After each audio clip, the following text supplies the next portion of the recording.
السلام علیکم ناظرین، کیسے ہیں آپ؟ امید ہے سب خیریت سے ہوں گے۔ آج جس ٹاپک پہ ہم بات کر رہے ہیں یہ بہت تیزی سے پھیلتا ہوا مرض ہے اور اس کو یورک ایسڈ کے نام سے جانا جاتا ہے۔ یورک ایسڈ جو ہے یہ دراصل ایک کرسٹلائزیبل ایسڈ ہے جو کہ طبعی طور پہ خون اور پیشاب میں پایا جاتا ہے۔ یہ پانی میں حل نہیں ہوتا، یہ نمکیات اور الکلائن جو ہے اس میں بآسانی حل ہو جاتا ہے۔ انسانی باڈی میں جو اس کی نارمل رینج ہے، خواتین میں یہ 5.5 ملی گرام تک ہے، اور مردوں میں جو اس کی رینج ہے یہ 7 پوائنٹ تک اس کی نارمل رینج ہے۔ اگر یورک ایسڈ خون میں بڑھ جائے تو یہ سب سے پہلے تو میں آپ کو بتا دوں کہ یہ خشک گرم مزاج کا مرض ہے جس کے اندر خشکی بڑھ جاتی ہے۔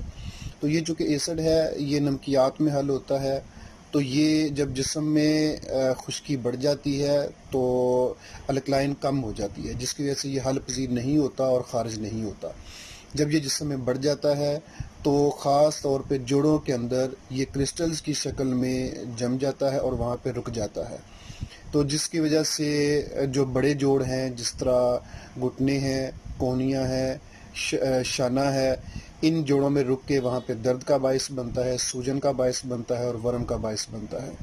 اور جب یہ بڑھ جاتا ہے تو پھر یہ چھوٹے جوڑ جس طرح کے پاؤں کی انگلیاں ہیں، ہاتھوں کی انگلیاں ہیں، وہاں پہ بھی سوجن اور درد کا باعث بنتا ہے۔ ٹخنے میں، ایڑی میں، جتنے بھی جو چھوٹے جوڑ ہیں ان میں یہ رکتا ہے اور اس کے بعد درد، سوجن اور ورم کی کیفیت بن جاتی ہے۔ طب یونانی میں اس کو نقرس کہا جاتا ہے، یعنی کہ چھوٹے جوڑوں کا مرض ہے۔ پہلے ابتدا بڑے جوڑوں میں درد اور سوجن کی وجہ سے ہوتا ہے، سوجن میں ساتھ سرخی بھی ہوگی، ساتھ میں ہاتھ لگانے سے بھی، درد دبانے سے بھی ہوگی، اور بعض کا سرخی ہوتی ہے، بعض کا سرخی نہیں ہوتی۔ تو خاص طور پہ جوڑ جو ہیں وہاں پہ یہ رکتا ہے، پہلے ابتدا بڑے جوڑوں میں ہوتی ہے اور پھر اس کے بعد چھوٹے جوڑوں میں یہ جب بڑھ جاتا ہے تو پھر ایسا ہوتا ہے۔ اور پھر جب یہ زیادہ بڑھ جاتا ہے، صحیح مکمل علاج نہیں ہو پاتا، تو وہاں پہ جوڑ جو ہے وہ مڑنا شروع ہو جاتے ہیں، ٹیڑھے ہونا شروع ہو جاتے ہیں، جس طرح ہاتھوں کی انگلیاں، پیروں کی انگلیاں، اور پھر بڑے جوڑ جو ہے وہ مڑنا شروع ہو جاتے ہیں۔ مریض چلنا پھرنا جو ہے وہ بیکار ہو جاتا ہے، چلنے پھرنے سے معذور ہو جاتا ہے، اور پھر جو ہے وہ بستر پہ ہی پڑا رہتا ہے، اور پھر جو اس کا علاج تھوڑا سا مشکل ہو جاتا ہے۔ اس کے ساتھ مریض کا جو ہاضمہ ہے وہ بھی خراب ہو جاتا ہے، سر بوجھل رہتا ہے، بلڈ پریشر جو ہے وہ بھی جو ہے وہ ہائی رہتا ہے بندے کا۔ اس میں چونکہ خون تھوڑا گاڑھا ہو جاتا ہے، جس طرح کہ پہلے ایک ویڈیو جو ہے اس میں ہم نے اس کو بلڈ پریشر ہائی کاذب اور صادق میں جو اس کی علامات بیان کی ہیں، اس میں بھی خون تھوڑا گاڑھا ہو جاتا ہے، گردوں میں سوزش پیدا ہو جاتی ہے، جس کی وجہ سے صحیح طریقے سے فلٹریشن نہیں ہو پاتی، اور جو پیشاب جو ہے وہ گاڑھا گدلا ہو جاتا ہے، بہت تیزابی سوزش کے ساتھ آتا ہے۔ چونکہ گردوں میں سوزش ہو چکی ہوتی ہے، اگر اس کا صحیح طریقے سے مکمل علاج نہ کیا جائے یا مریض نہ کروا سکے یا معالج صحیح طریقے سے اس کو نہ جانچ سکے تو پھر گردوں میں پتھریاں بھی بن جاتی ہیں جو بہت تکلیف کا باعث بنتی ہیں۔ یہ مرض جو ہے یہ زیادہ تر 30 سال کی عمر تک یا 30 سال سے زیادہ کی عمر جو ہے ان میں یہ پایا جاتا ہے، اور یہ ان 30 سال سے اوپر کے جو لوگ ہیں ان میں یہ مرض زیادہ تر دیکھا گیا ہے۔ اس کے جو اسباب ہیں یورک ایسڈ کی زیادتی کے، ان میں سب سے پہلے تو یہ ہے کہ جو لوگ گوشت خور ہوتے ہیں، زیادہ تر گوشت زیادہ استعمال کرتے ہیں، ان میں یورک ایسڈ بہت زیادہ بڑھ جاتا ہے۔ اور اس کے علاوہ اور بھی حالتیں ہیں جن میں یورک ایسڈ بڑھ جاتا ہے، جیسے گردوں میں اگر سوزش ہے، صحیح طریقے سے وہ فلٹریشن نہیں کر پا رہے تو اس میں بھی یورک ایسڈ جو ہے وہ خون کے اندر بڑھ جاتا ہے۔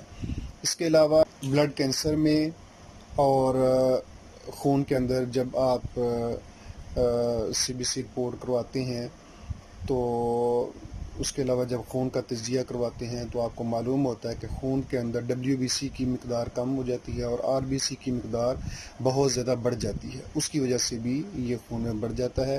اس کے علاوہ چنبل بواسیر اور خون میں کیلشیم کی زیادتی کی وجہ سے بھی یورک ایسڈ جو ہے وہ بڑھ جاتا ہے جسم کے اندر. ایسے بھی لوگ دیکھے گئے ہیں جو کثرت شراب نوشی کا شکار ہوتے ہیں، خاص طور پہ جب گوشت بھی زیادہ استعمال کرتے ہیں اور شراب بھی زیادہ پیتے ہیں، تو ان میں بھی یورک ایسڈ کی زیادتی جو ہے وہ دیکھی گئی ہے.